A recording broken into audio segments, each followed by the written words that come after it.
Buenos días, profesor y compañeros. Nos ha tocado exponer un trabajo de método científico con nuestros compañeros. Nuestros compañeros son los siguientes: Gonzalo Guilmar, María Elena, Danitza Fiorella y James Daniel. El trabajo es el método científico, concepto y cuáles son los pasos a realizarlo. El método científico es una técnica que permite obtener conocimientos que pueden considerarse válidos desde un punto de vista científico. El método científico tiene dos características principales. Una es la falsabilidad, la posibilidad de que tales estudios sean inexactos o erróneos debido al tiempo. La segunda característica es la reproducibilidad, que consiste básicamente en que alguien pueda repetir tal estudio en otro momento y, haciendo los mismos pasos, llegar a las mismas conclusiones que la persona a la que se le repitió el caso, a menos que sea inexacto o erróneo. Un ejemplo sería las cosas que sucedían en la Tierra hace muchos siglos. Creían que la Tierra era el centro del universo o que la Tierra era plana, pero gracias a las investigaciones de Isaac Newton o Anaximandro, esta idea resultó ser errónea y se reproducieron nuevas interpretaciones. Este es un ejemplo del método científico que en términos simples es un enfoque de la realidad basado en la evidencia y la investigación que se ha perfeccionado con el tiempo.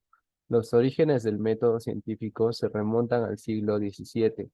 En el siglo, el filósofo, matemático y físico francés René Descartes, en su conferencia sobre el método, definió los pasos para la correcta observación del método, en la que definió por primera vez las siguientes normas: método científico. Posteriormente, el propio científico italiano Galileo Galilei añadió dos pasos básicos más, que veremos más adelante. Asimismo, 20 años después, otro gran científico, en este caso el británico Francis Bacon, redefinió el segundo paso del método científico. Mi compañero va a continuar. Buenos días, yo les voy a hablar acerca de los métodos científicos más usados o los más importantes, que viene a ser el método inductivo. Significa utilizar la lógica para partir de las premisas particulares, o sea, extraemos una conclusión general de acuerdo al tema que enfoquemos. También está el método deductivo. A diferencia del inductivo, consiste en ir a lo general a lo particular, es decir, algo más preciso. También está el método analítico, que consiste en descomponer un problema en diferentes partes para investigar cada uno de estos por separado y posteriormente evaluar la interrelación que hay entre ellos. El método sintético es aquel el que busca reconstruir todo a partir de sus elementos, es decir, uniendo las partes. Esto nos da a entender de que a la hora de investigar cada una de sus partes, unimos todo y complementamos las ideas en uno solo. A continuación, mi compañera les va a hablar un poco más del método científico.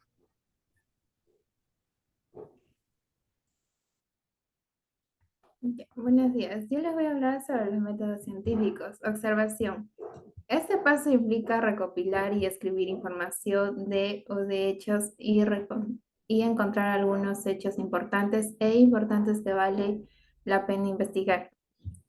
2. Inducción. A partir del contenido observado, formular preguntas o cómo, qué, cómo, cuándo e intente llegar a una afirmación que se pueda aplicar de forma general. 3. Hipótesis. Una idea o proposición que explique lo analizado en los pasos anteriores.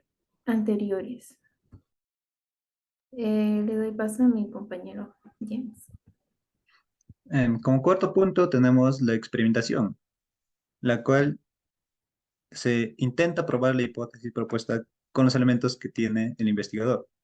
Por ejemplo, el fenómeno en estudio se puede simular bajo ciertas condiciones. Cabe señalar que este paso es más fácil de aplicar en ciencias naturales como la física y la química. Por otro lado, no es lo mismo que las ciencias sociales, que requieren experimentos en humanos.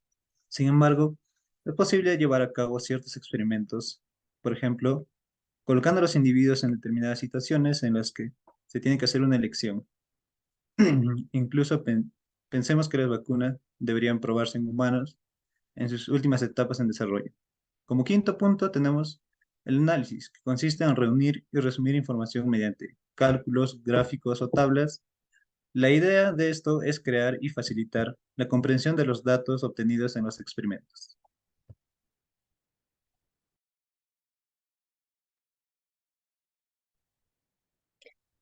6. Conclusión. Una hipótesis se puede probar o refutar base a uno de los resultados de un experimento. Esto ocurre, lo primero, si se puede obtener una teoría de ley.